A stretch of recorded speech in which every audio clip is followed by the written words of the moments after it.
Selamat pagi Pak Farid, saya Jovantan Simatupang, mahasiswa semester 3 dari STFT Jakarta. Di sini saya membuat video dalam rangka untuk memenuhi syarat kelulusan dalam pembuatan UAS. UAS di sini berbentuk video dan UAS di sini memiliki 5 pertanyaan panduan. Di sini saya akan menjawab satu persatu pertanyaan tersebut. Pertanyaan pertama, apa kesan dan pembelajaran penting yang saudara dapatkan selama mengikuti pembelajaran mata kuliah selama 1 semester ini?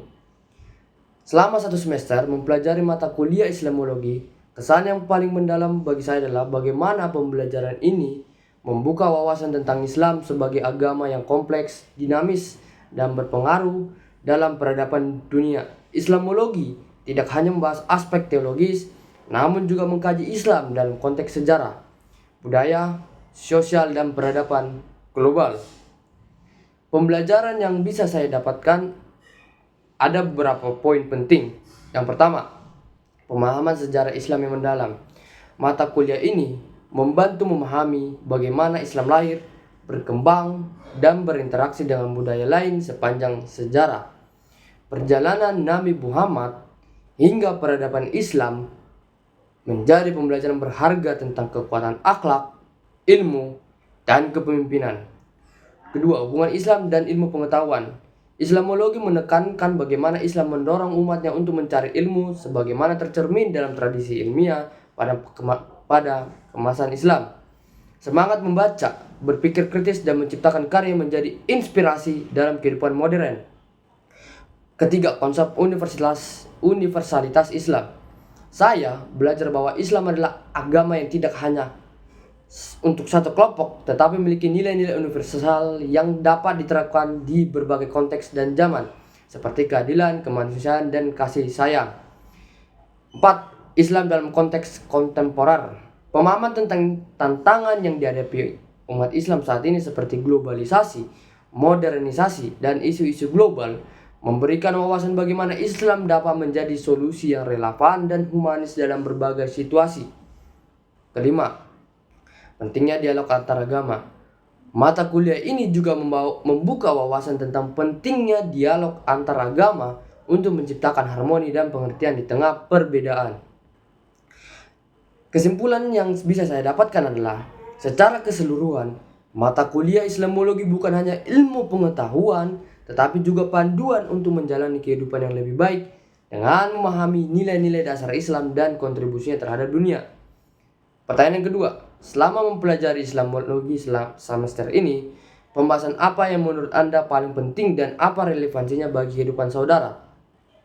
Menurut saya, pembahasan yang paling penting selama mempelajari Islamologi adalah konsep Islam sebagai agama yang mendorong kemajuan ilmu pengetahuan. Hal ini relevan bagi kehidupan saya karena konsep ini mengingatkan kita akan kewajiban untuk mencari ilmu dan berkontribusi positif terhadap masyarakat, tidak hanya dalam konteks agama, tetapi juga ranah sosial, budaya, dan teknologi. Kenapa saya mengatakan begitu? Karena yang saya pelajari dan yang saya pernah ketahui bahwa di dalam Islam itu membaca adalah salah satu bagian penting di dalam kehidupan mereka. Dengan dasar ini, membaca dianggap sebagai salah satu cara utama untuk menuntut ilmu dan mendekatkan diri kepada Allah. Oleh karena itu, banyak tradisi Islam yang menekankan pentingnya literasi, ilmu pengetahuan, dan pendidikan dalam kehidupan seorang Muslim. Pertanyaan ketiga, di dalam mata kuliah ini dibahas topik mengenai gerakan lingkungan di dalam Islam, baik di level internasional maupun di nasional. Dapatkah saudara membuat perbandingan dengan gerakan lingkungan yang diselenggarakan di gereja saudara? Gereja saya adalah gereja KBP, dan saya akan mencoba memberikan jawaban yang bisa saya sampaikan. Gerakan lingkungan dalam Islam dan di gereja HKBP tentunya sama-sama berlandaskan tanggung jawab manusia untuk menjaga alam sebagai ciptaan Tuhan. Sebenarnya dalam sinode apapun pasti mengajarkan hal-hal yang baik, termasuk dalam menjaga alam. Namun kebetulan karena saya sinode HKBP, saya menjelaskan dalam gereja saya HKBP. Dalam Islam, konsep khalifah mengajarkan umat untuk melestarikan lingkungan. seperti terlihat pada deklarasi global, Islamic Declaration on Global Climate Change, dan inisiatif Masjid Ramah Lingkungan di Indonesia. Aktivitasnya mencakup pengelolaan air, energi terbarukan, dan pengurangan limbah, seringkali berbasis komunitas masjid.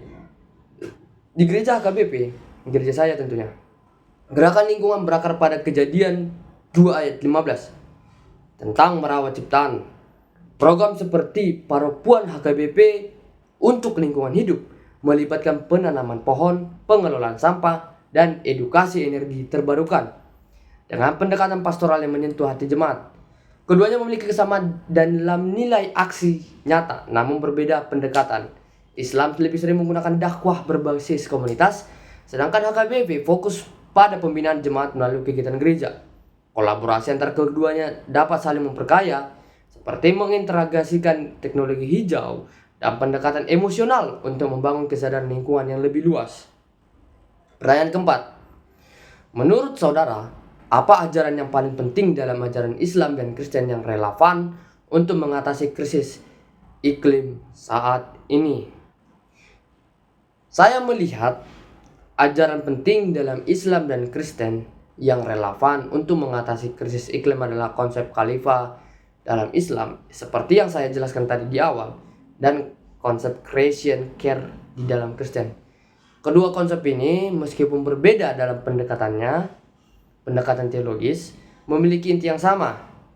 Manusia bertanggung jawab untuk menjaga bumi sebagai amanah ilahi. Dalam Islam, manusia dipandang sebagai khalifah di bumi, yakni pemimpin yang diberi mandat oleh Allah untuk memelihara keseimbangan alam dan tidak melakukan kerusakan. Konsep ini menuntut umat Islam untuk hidup sesuai prinsip keberlanjutan, hemat energi, menjaga keanekaragaman hayati, dan berkontribusi pada pelestarian lingkungan. Dalam ajaran Kristen, Kejadian 2 ayat 15 berbicara tentang tugas manusia untuk mengusahakan dan memelihara bumi. Konsep ini menekankan tanggung jawab. Kedua ajaran ini menjadi panduan etis dalam menghadapi krisis iklim. Islam dengan fokus tanggung jawab kolektif mendorong aksi nyata dan mengurangi konsumsi berlebih dan melestarikan lingkungan melalui dakwah. Kristen melalui creation care menginspirasi jemaat mengambil langkah-langkah konkret untuk mencerminkan kepedulian pada alam sebagai ciptaan Tuhan. Sebagai mahasiswa, saya menyadari bahwa nilai-nilai ini harus diterjemahkan ke dalam gaya hidup sehari-hari, kebijakan publik yang berkelanjutan, dan kolaborasi antar agama untuk menciptakan perubahan global. Dengan memahami ajaran ini, saya percaya bahwa Islam maupun Kristen menawarkan landasan moral dan praktis untuk menjadi bagian dari solusi krisis iklim.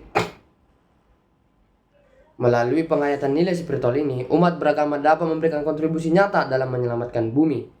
Pertanyaan yang terakhir, mohon gambarkan relasi dan kerjasama Islam dan Kristen Protestan untuk mewujudkan keadilan lingkungan hidup di Indonesia. Apakah relasi dan kerjasama itu sejalan dengan prinsip STFT, yaitu Green Campus Blue Seminary? Jika relasi dan kerjasama Islam dan Kristen belum menuju pada kegiatan tersebut, pada hal tersebut, apa saran yang dapat saudara sampaikan? Relasi dan kerjasama Islam dan Kristen Protestan dalam mewujudkan keadilan lingkungan hidup di Indonesia memiliki potensi yang besar, meskipun hingga saat ini belum semaksimalnya penuh. Adapun beberapa inisiatif bersama seperti keterlibatan komunitas lintas agama dalam program penghijauan, edukasi lingkungan, atau kampanye pengelolaan sampah. Contohnya seperti Nahdlatul Ulama dan PGI dalam isu keberlanjutan dan perlindungan sumber daya alam. Namun, gerakan ini seringkali terbatas pada acara seremonial atau proyek jangka pendek. Nah, prinsip STFT menggarisbawahi pentingnya pendidikan teologi berbasis keberlanjutan lingkungan, mengintegrasikan aksi nyata seperti penghijauan atau Green Campus dan perlindungan sumber daya air atau Blue Seminary. Kerjasama lintas agama yang lebih terstruktur dapat merealisasikan visi ini dengan cara membangun kurikulum lintas agama tentang ekologi teologis, mendorong proyek bersama dalam kampus seminari seperti pengelolaan air bersih, daur ulang, dan menjaga lingkungan sekitar agar udara terjaga. Saran yang bisa saya sampaikan adalah: 1. Membangun dialog ekologis antar agama. 2. Proyek bersama berbasis komunitas. 3. Pendekatan kebijakan bersama. Dengan memperkuat kolaborasi berbasis nilai agama dan aksi nyata, Relasi Islam dan Kristen dapat menjadi model yang tidak hanya sejalan dengan prinsip STFT, tetapi juga memberikan dampak signifikan bagi keadilan lingkungan hidup di Indonesia. Terima kasih Pak Farid. Sekian dari jawaban saya.